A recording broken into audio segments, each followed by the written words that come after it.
Ladies and gentlemen, even as we celebrate our MSMEs today, we must confront a painful reality. And I want to express my deepest regret for the loss of lives, looting and wanton destruction, and loss of valuable property belonging to our traders who were deliberately targeted by criminal elements during the protests this week. Besides the regrettable loss of lives, the biggest victims of this chaos were our hard-working traders and entrepreneurs who wake up early every day to find some of their businesses and hustles reduced to ashes, and others with broken doors and empty walls or empty stalls. Let me say this: the right to peaceful protest is protected by our Constitution. We respect and uphold that right. But what we witnessed was not peaceful protest. It was calculated chaos. It was violence. It was destruction. And it was economic sabotage. Let's call it what it is. That is what it was. Shops were looted. Businesses, some built over decades, were burnt to the ground. Market stalls destroyed. Warehouses ransacked. Investments worth billions of shillings wiped out in hours. The livelihoods of hard-working Kenyans have been shattered by deliberate acts of lawlessness. It is anarchy dressed in freedom colors. This is disorder disguised as democracy. Is this the Kenya we really want? I dare ask. Do we want to build, or do we want to destroy? Do we uphold the law only to exploit its protection, to sow chaos and cripple our economy? Is this what freedom really means? Is it freedom to ban what others have built? Those elements doing this are not fighting for freedom. They are attacking freedom. I expect the Inspector General of Police and all relevant security agencies to conduct immediate, thorough, and speedy investigations. The perpetrators of this violence, looting, and destruction must be identified and prosecuted for the fullest extent of the law, swiftly and decisively. Kenya is a country governed by the rule of law, and the government will not allow such acts to destroy lives and livelihoods. To the political actors who think they can exploit the genuine aspirations of our young people to foment chaos, violence, and destruction, the wheels of justice will find you and deal with you firmly, decisively, within the full letter of the law. For those who want power, the Constitution is clear. Elections will come.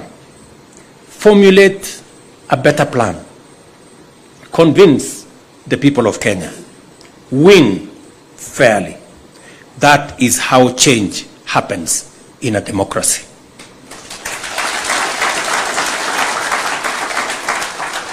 Replacing a working plan that you may not like with no plan or with hate and violence will only make things worse, not better.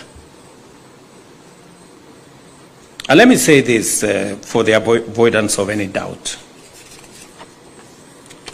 I know many families are hurting because they have lost loved ones. I know many families are hurting because they have lost life savings and done so without reason. For the MSME sector, the sector that I speak to here, which contributes 80–85% of our jobs, we have 17 million Kenyans working in this space. We have done what we think is a plan that helps move our country to the next level. I deliberately set up the State Department for MSME. It wasn't there. And I deliberately set it up because I believe this sector holds a big potential for our country. We have aligned policy. We have decriminalized the MSME sector. We are formalizing the MSME sector. We are saying registration of the MSME sector must be made simple. It must be easy for somebody to register their business. We are working with the counties, as I said, to make it easier to have a single permit so that MSMEs can make it easier for them to be able to do business formally recognized. I have said we went out of our way to get many people who were condemned in the CRBs to exit them with a hustler fund, and we are giving them credit at 8%. They were paying 300% per year. We brought it down from 300% per year to 8% per year. We have 26 million Kenyans in that space today, enjoying credit history, enjoying credit, and transitioning them further. In fact, we are now working with the World Bank and other partners to see how in that hustler fund ecosystem, we are working on identifying at least 100,000 micro enterprises so that we can give each and every one of those 100,000 micro enterprises 50,000 grant to be able to scale up their businesses. That good man there is working on it. Okay?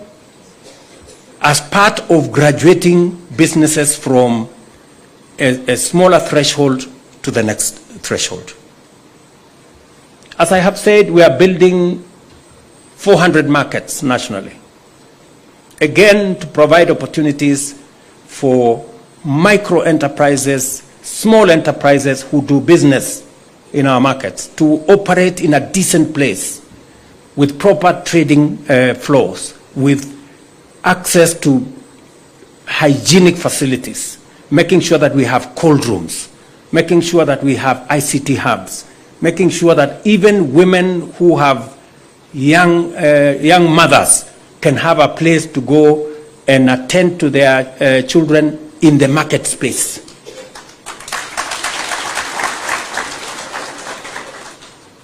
We are, as I said, working on common user facilities, county aggregation and industrial parks, recognizing that not every small trader has the money to buy the equipment for them to manufacture the things they want to manufacture. That is why we are consolidating, aggregating in a county aggregation and industrial park so that we can equip those parks with the necessary equipment so that our micro and small, medium enterprises can carry out their manufacturing in these facilities as they are doing in Karioko here, and be able to improve their products, be able to improve their markets, and be able to access even better markets. We are working on how to create bigger markets, access to markets. You saw the PS here for trade has said the East African Community Market, the Africa Continental Free Trade Area Market. We just concluded the European market, working on the Economic Partnership Agreement between Kenya and 26 European countries. We concluded it last year. It came into force in June last year. We now have access to 420 million people market in Europe. We have concluded agreements with UAE. We now have signed agreement with the UAE market. Last couple of weeks, we also agreed with the 1.4 billion people market of China. I was in China 2 months ago. I had an engagement with President Xi, and he gave me undertaking that they are going to consider Kenya, alongside other African countries, for tariff-free access to their market. Now, a few weeks ago, that was finally concluded at the FOCAC meeting, where I had sent Minister Musalia Mudavadi, and now Africa is preparing itself, and Kenya is at the front on how we are going to access that market with our products, with our tea, with our coffee, with our macadamia, with our avocados, and all the other things that we are producing here. And we do not want to send our tea or coffee to China in sacks. We want to send it in packets where we are making sure that we have added value, we are processed, and we are getting more value. In the finance bill that I signed yesterday, we have removed all taxes on packaging material for tea, coffee, and all the other export products because we want to domesticate manufacturing in Kenya. We don't want to take our products in raw form to any part of the world. This is the plan. This is the implementation we have. What I'm asking is that, because I have tried to listen to the people organizing the demonstrations, and they have said three things. They have said they love Kenya, but they hate the leaders.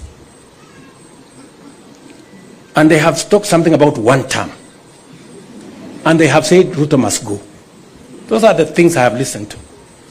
You know?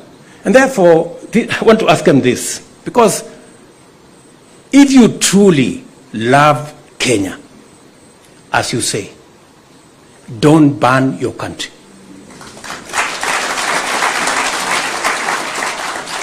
If you are telling us you truly love this nation, don't be part of the problem.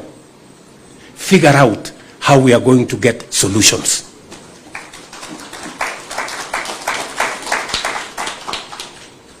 If you hate the leaders, I want to tell you, hate brings conflict. Conflict brings violence.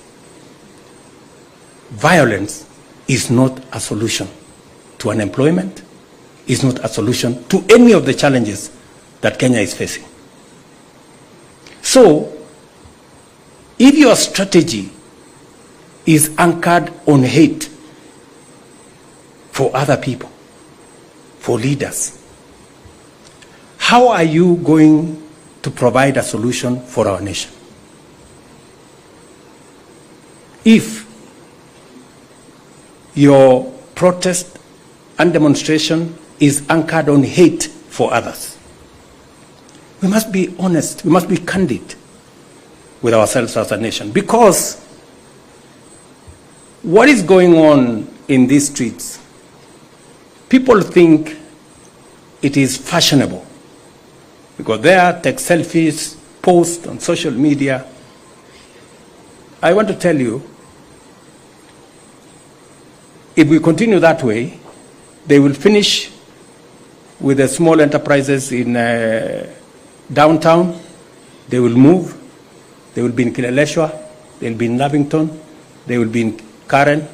They will be everywhere. And we shortly will not have a country. I don't know whether that is the direction we want to go.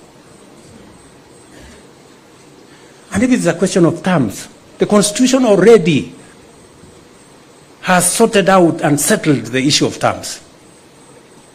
Terms are limited. You can either be one term, you can be two term. Maximum. You cannot have more than that. So what is this craze about terms? The Constitution already provides for those terms. So please, let us look for the solutions of our challenges. And solutions cannot be found in terms. Solutions are found in strategy and a plan. And if it is Ruto must go, tell me how you want me to go.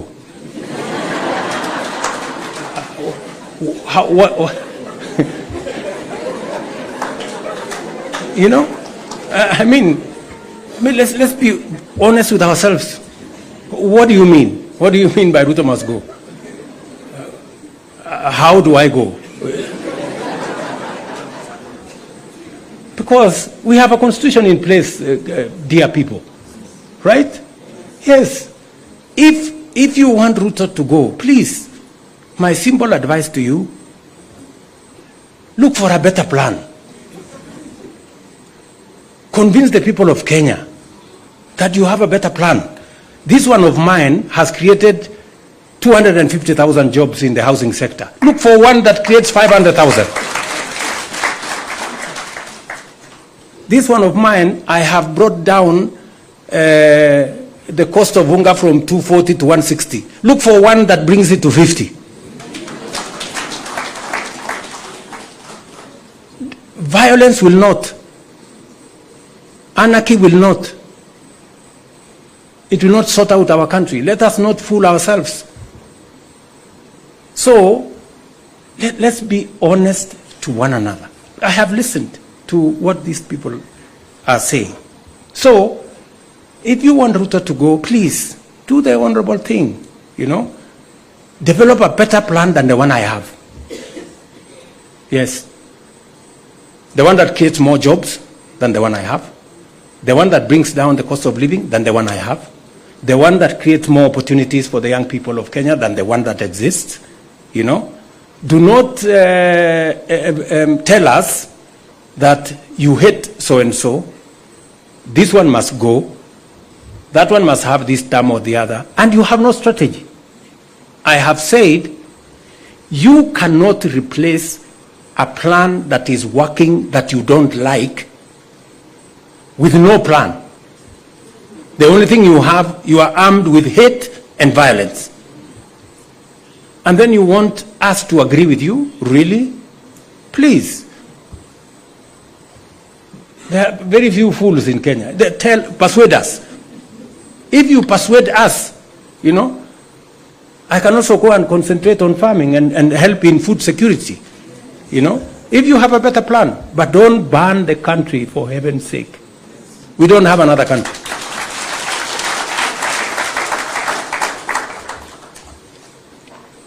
And I want to ask the leaders, religious leaders, political leaders, who are encouraging this movement towards violence and chaos and anarchy. What is your plan? So, you're telling these young people to burn the place. You're telling them to cause violence. So that what happens? So that we move to where? You know? So these are questions that we need to ask ourselves as Kenyans, you know? Because if we go this route, we will not have a country. Yes. And the country does not belong to William Ruto. The country belongs to all of us. And if there is no country for William Ruto, there is no country for you.